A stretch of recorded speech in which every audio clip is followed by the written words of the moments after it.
মুখে থু দেই। তোর মুখে আমি মুইতা দেই।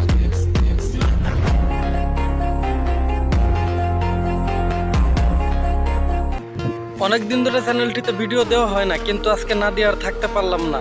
আজকে আমি এই শাহবাগীকে নিয়ে কিছু কথা বলবো। চলে আসেন আমরা দেখে আসি এই শাহবাগী রাজাকারদের ধ্বংস করার জন্য একটি মিসাইল বানাইছে, সেটাও আমরা দেখে আসি। প্রথমে এটা থেকে আমরা ভিডিওটি শুরু করি। এখন যে মিসাইলটি দেখতে পারতেছেন এটা বানাইছে আমাদের এই শাহবাগী, যে কিনা এই মিসাইল দিয়ে রাজাকারদের ধ্বংস করে ফেলবে। এটা রাজাকারদেরকে ধ্বংস করা সম্ভব। আমার মাহারামের দরকার কি?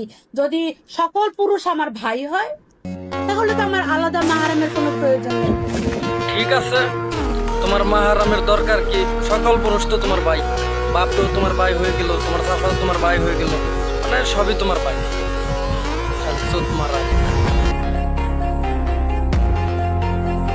চারটা বিয়ে করা ফরজ, বিয়ে করতে হবে কেন?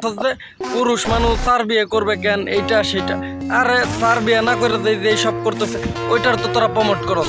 ইহুদের দালাল তুই, যে ইসকনের সদস্য, তোর কিছু ছবি ভাইরাল হয়েছে দেখোস নাই? তুই নিজেও কি মানে ওইটা জানোস না? তুই নিজে ছিল না? এই যে ইদানিং বরকা নিয়ে হিজাব নিয়ে এত যে তোর মাথা ব্যথা, যে মানে একটা কথা, যে মানে এই যে তোরা যে এখন আসছস যে জামাতের আমির ওইখানে দিছে এত টাকা অত টাকা, তো তাদের কি চোপ থাকতে বলে?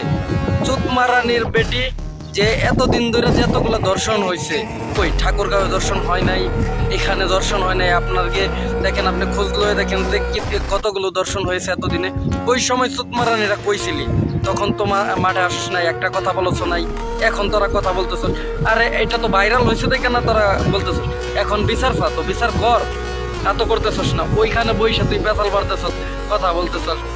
তবে যাই কোন না কোন, শুভেন্দু আর এর মধ্যে কোনো তফাৎ নাই।